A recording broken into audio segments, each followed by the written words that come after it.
Hindi club में फिर से आपका एक बार स्वागत है। ये वीडियो विशेष रूप से सीटेट से संबंधित है। आज हमारे साथ जुड़े हुए हैं एक कैंडिडेट जिन्होंने आज ही एग्जाम दिया सीटेट का। कल का जो एग्जाम हुआ तो उस पर हम विशेष चर्चा करने वाले थे, लेकिन समय अभाव के कारण नहीं हो पाया है। उसके बारे में हम थोड़ा सा संक्षेप में बता देते हैं आपको कि जो कल का सीटेट का जो क्वेश्चन पेपर है उसमें जो ईवीएस सेक्शन था उसमें जो प्रश्न पूछे गए थे वो बुक से लगभग ईवीएस किताब से जो है 3-4 ही प्रश्न थे। और आज का जो सेशन है, आज का जो क्वेश्चन जो पूछे गए हैं ईवीएस में, खास करके एनसीईआरटी बुक से जो हमेशा फोकस रहता है हिंदी क्लब की तरफ से, वो ज्यादा क्वेश्चन पूछे गए। कल कम पूछे गए थे। जो पहले दिन का एग्जाम था यानी जो 16 तारीख का एग्जाम था उसमें ज्यादा क्वेश्चन थे ईवीएस यानी जो पर्यावरण अध्ययन है बुक है उससे। फिर जो 20 तारीख को एग्जाम हुआ उसमें जो था ईवीएस से कम क्वेश्चन थे, एनसीईआरटी के अप्लाइड मोड के क्वेश्चन ज्यादा डाले गए थे। और आज जो एग्जाम हुआ है इसमें फिर से ईवीएस से यानी किताब से ज्यादा क्वेश्चन पूछे गए हैं। आज हमारे साथ राधना जी जुड़ी हैं जो यूपी से हैं। इन्होंने आज एग्जाम दिया, पेपर 1 का भी, पेपर 2 का है भी। चलिए सबसे पहले स्वागत करते हैं राधना जी का। राधना जी स्वागत है आपका हिंदी क्लब में। Sir thank you. Radhna ji थोड़ा तेज आवाज में बोलिएगा। सबसे पहले हम ये जानना चाहते हैं, ईवीएस से स्टार्ट करते हैं। ईवीएस में जो पूछा गया प्रश्न है, अगर कल आपका एग्जाम है तो हो सकता है, सबसे पहले बता दूं कि अप्लाइड मोड के क्वेश्चन ज्यादा हैं, लेकिन कुछ क्वेश्चन पे ज्यादा फोकस करने की जरूरत है। उसके बारे में जानने की कोशिश करेंगे कि जो 23 तारीख का जो एग्जाम है 23 तारीख का, वो किस तरीके का होने वाला, क्योंकि ऑड इवेंट चल रहा है अभी। तो सबसे पहले हम ये जानना चाहेंगे ईवीएस में जो क्वेश्चन पूछे गए हैं वो कहाँ से, किस सेक्शन को टच करते हुए पूछा गया है? सर गुजरात जो प्रश्न आप बताते हैं कि मैथ से संबंधित, तो सर मैथ से संबंधित एक क्वेश्चन पक्का और इसमें पूछ दिया था गुजरात के निकटवर्ती राज्य।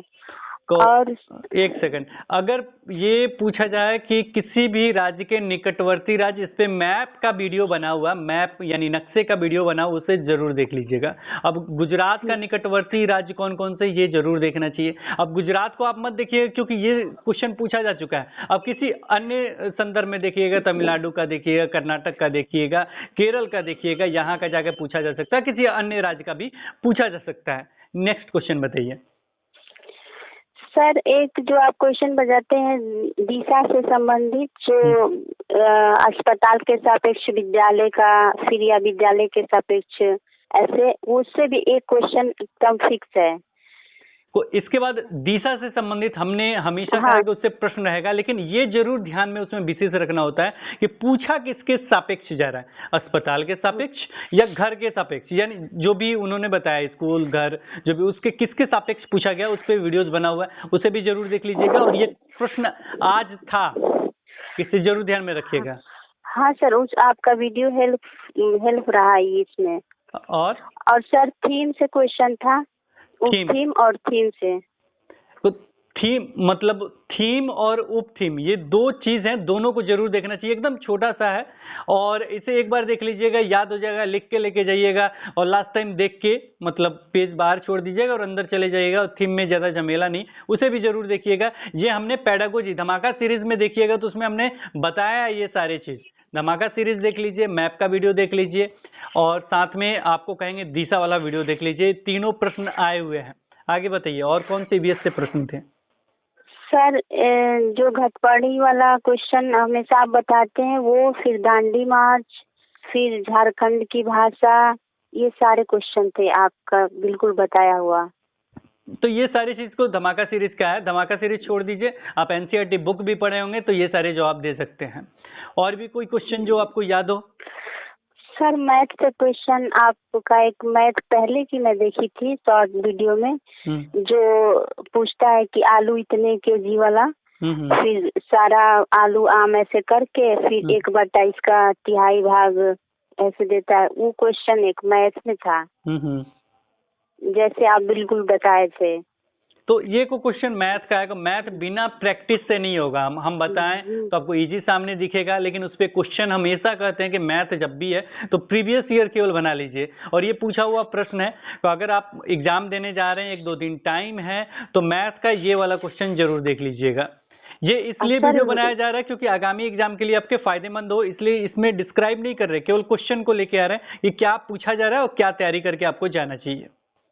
बताइए। वेन विले थ्योरी से क्वेश्चन था, जैसे हर बार पहला पूछता है विजुअलाइजेशन, वही इस बार भी पूछा था। वेन हिले थ्योरी से भी था। हाँ सर। और इसमें ब्रेल लिपि भी था, ईवीएस में ब्रेल लिपि से क्वेश्चन था। अच्छा, ब्रेल लिपि आपका ये दूसरा बार पूछा जाने वाला प्रश्न है, तो इसे जरूर देख लीजिएगा।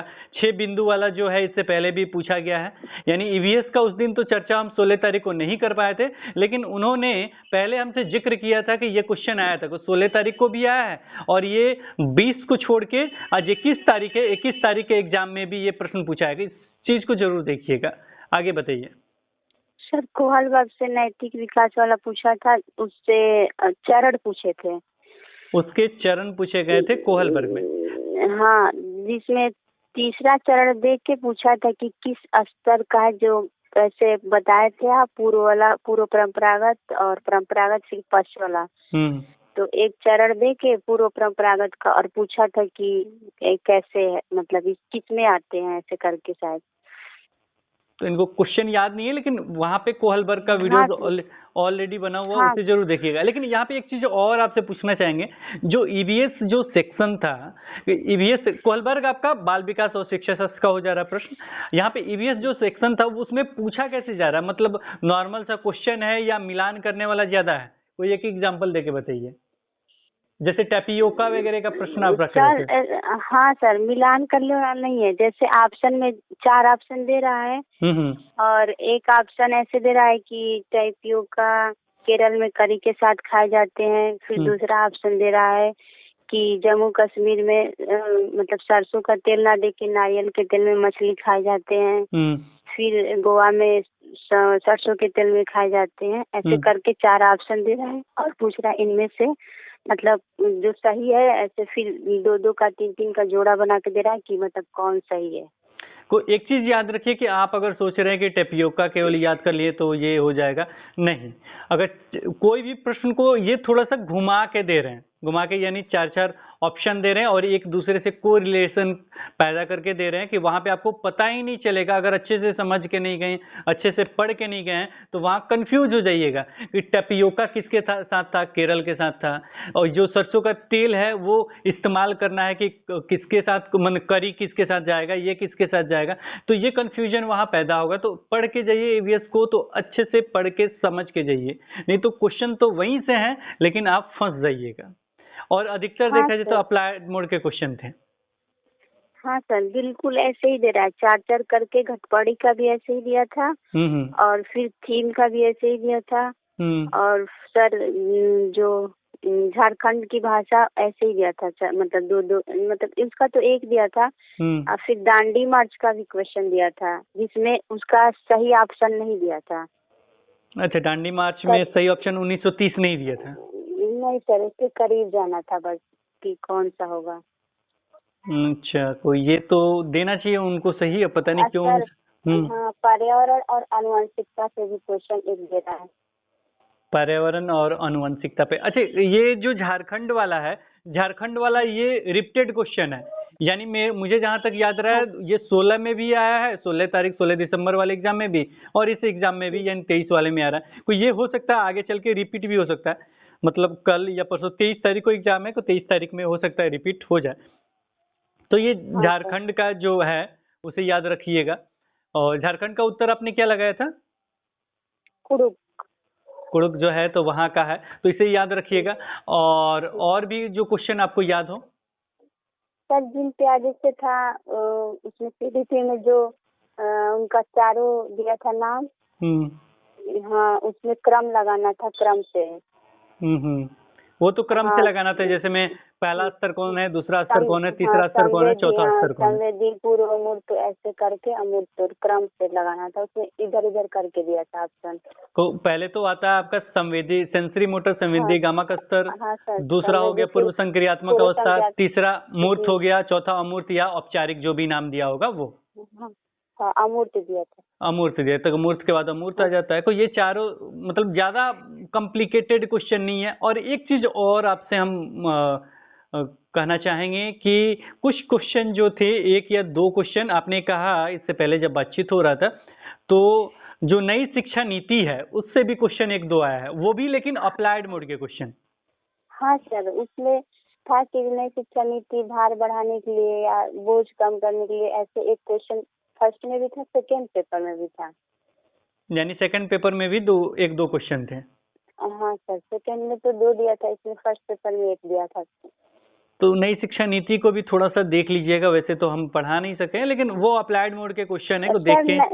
नई शिक्षा नीति 2020 वाला दे रहा है। हाँ, नई शिक्षा नीति 2020 का ही है वो। हाँ। तो उससे क्वेश्चन एक दो निश्चित रहते ही हैं, कभी कभी दे दिया जाएगा, किसी किसी सेशन में आपको देखने को नहीं मिलेगा। और सोशल साइंस के बताइए कि उसमें किस तरह के क्वेश्चन थे पेपर 2? सोशल साइंस में सर कुछ फैक्ट क्वेश्चन थे, जैसे पूछा था कि ये जो कावेरी नदी पे बांध है तो किस राज्य के बीच है, किस राज्य के बीच है। कुछ क्वेश्चन कूट मिलान करने वाला दे दिया था। और वहाँ एनसीईआरटी बुक से था या नहीं था? नहीं सर, एनसीईआरटी से तो था, लेकिन उसमें भी ऐसे ही दे दिया था कि एक कोई फैक्ट आपको याद है तो नहीं कर पाएगा कोई।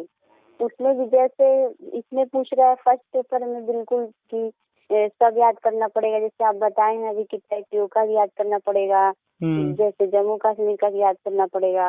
उसमें भी ना मतलब सेकेंड पेपर में भी ऐसे ही है कि मतलब याद करना पड़ेगा, एक ऑप्शन से नहीं काम, मतलब एक चीज से नहीं चलेगा। यानी अगर आप एनसीईआरटी अच्छे से पढ़ के गए हैं तो निश्चित रूप से आप क्वालिफाई हो पाएंगे। हाँ हाँ सर, एनसीईआरटी का बहुत बड़ा रोल है इसमें। ओके, अगर याद है तो ठीक है। एनसीईआरटी तो शॉर्ट में हम लोगों ने नहीं पढ़ा है, आपका सोशल साइंस का अगली बार लाने की कोशिश करेंगे। फिलहाल धमाका सीरीज का जो है केवल ईवीएस का बना हुआ है, उसे जरूर देख के जाइएगा। और लास्ट में एक प्रश्न और रहेगा आपसे। प्रश्न ये रहेगा कि मान लीजिए कि जो अप्लाइड मोड के क्वेश्चन है उसे काटना आसान है, जैसे याद करना, पीटना, मारना, ये सब ऑप्शन में रह रहे हैं या नहीं रह रहे हैं? नहीं सर, रह रहे हैं अप्लाइड मोड के क्वेश्चन। बस ये है सर कि पहले हमको लगता था, हम प्रीवियस ईयर किए थे तो शॉर्ट में दे दिया था कि मतलब रटना पढ़ना ऐसे करके, लेकिन इस बार थोड़ा उसको सेंटेंस को बड़ा कर दे रहा है। अच्छा, सेंटेंस को बड़ा कर दे रहा है। हाँ, उसमें थोड़ा बड़ा कर दे रहा है, और थोड़ा शब्द भी ऐसे डाल रहा है, बिल्कुल नॉर्मल नहीं डाल रहा है कि रटना, अब स्मरण ऐसे करके कुछ मतलब स्मरण होता है। स्मरण मीन्स वही होता है, याद करना होता है। हाँ सर, ऐसे ही ऑप्शन डाल रहा है कि बच्चे थोड़ा उसमें उलझेंगे। तो उसमें एक चीज है कि आप सबसे पहले, जैसे इन्होंने भी इस्तेमाल नहीं किया था, इससे पहले भी जिस कैंडिडेट से बात हो रहा था उन्होंने भी इस्तेमाल इसका नहीं किया। जैसे वहां पे इंग्लिश और हिंदी करने का रहता है ऑप्शन, उसका इस्तेमाल आप जरूर कीजिए। उससे क्या होगा ना, तुरंत कंफ्यूजन दूर हो जाएगा कि ये कहना क्या चाहता है। क्योंकि हिंदी इंग्लिश जैसे कुछ ये है ना, जैसे में ये है अभी मेरे ख्याल से, जहाँ तक मुझे नॉलेज है कि आपको उतना कंप्यूटर का नॉलेज नहीं होगा, क्योंकि वहां पे जाने के बाद कुछ लोग छेड़ना भी नहीं चाहते, कुछ दिक्कत हो जाएगा तो मेरा समय नष्ट होगा। लेकिन आप वहां पे, अगर वहां पे है, इसीलिए कहा जाता है कि मॉक टेस्ट ना लैपटॉप वगैरह पे चाहे कहीं पे भी जहाँ सेंटर बना हो वहां जरूर दीजिए। और वहां पे एक ऑप्शन होता है तुरंत क्वेश्चन को चेंज करने का, हिंदी से इंग्लिश, इंग्लिश से हिंदी करने का, उसे जरूर इस्तेमाल कीजिए। निश्चित रूप से आपको फायदा मिलेगा। और कुछ लोग नहीं भी इस्तेमाल इसलिए नहीं कर पाते, डर से कि हो सकता है कुछ दिक्कत हो जाए तो फिर मेरा समय उतना नष्ट होगा, इससे बढ़िया कि जैसे बन रहा है वैसे बनते हुए चले। लेकिन आप स्टार्टिंग में ही पूछ सकते हैं, बुला के आप उससे हिंदी इंग्लिश पूछ लीजिए, किसी इंग्लिश करना है, कोई दिक्कत तो नहीं होगा ना। ये सारे पूछ लीजिएगा तो निश्चित रूप से वो कहेंगे कि नहीं, कोई दिक्कत नहीं होगा और आप हिंदी इंग्लिश कर सकते हैं, कोई ये दिक्कत नहीं है। सर, इससे परेशानी झेलने को मिली, अगर इंग्लिश में थोड़ा पता रहता तो शायद आदमी आंसर के एकदम सटीक जा सकता था, तो नहीं आते हैं क्वेश्चन।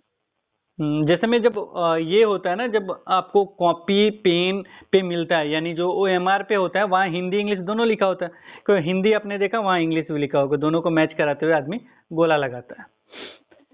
तो आज राजना जी, आपने इतना हिंदी क्लब को समय दिया, इसके लिए बहुत बहुत धन्यवाद आपको।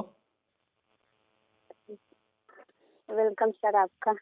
और यहाँ पे एक चीज और कहना चाहेंगे कि अगर आपका एग्जाम है तो जो भी आपने पढ़ा है उसे शांति मन से वहां जाके समय का जो भी समय है 2.5 घंटे 2 घंटे 15 मिनट समझ के जाइए, उसे 15 मिनट रिवीजन के लिए रखिए और सबका टाइम मैनेजमेंट करते हुए जाइए एग्जाम देने, कि इसको इतना समय देना है। टाइम मैनेजमेंट का बहुत बड़ा भूमिका है। मैं मैथ में सॉल्व जो ऐसे क्वेश्चन आते हैं अप्लाइड मोड के तो कर लिए थे, लेकिन सॉल्व करने वाला क्वेश्चन थोड़ा टाइमिंग, इसमें टाइम देना पड़ता है सीटेट वाले में। हाँ, तो जल्दीबाजी करेंगे तो गलत हो जाएगा, तो नहीं, 2 4 5 क्वेश्चन हम नहीं कर पाए।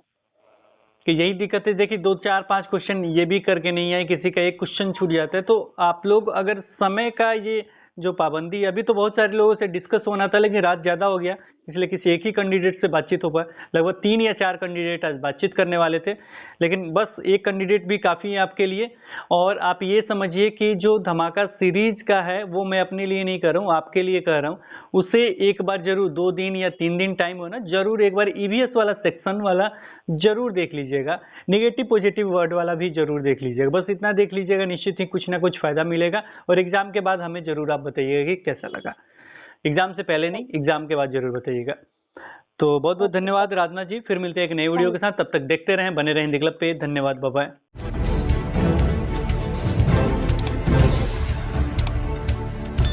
सब्सक्राइब कीजिए हिंदी क्लब को, दबाइए इस बेल आइकॉन को ताकि हमारा वीडियो आपको मिले सबसे पहले। शेयर करें अपने दोस्तों के साथ ताकि वो भी इसका लाभ उठा सके। ये सब बिल्कुल फ्री है।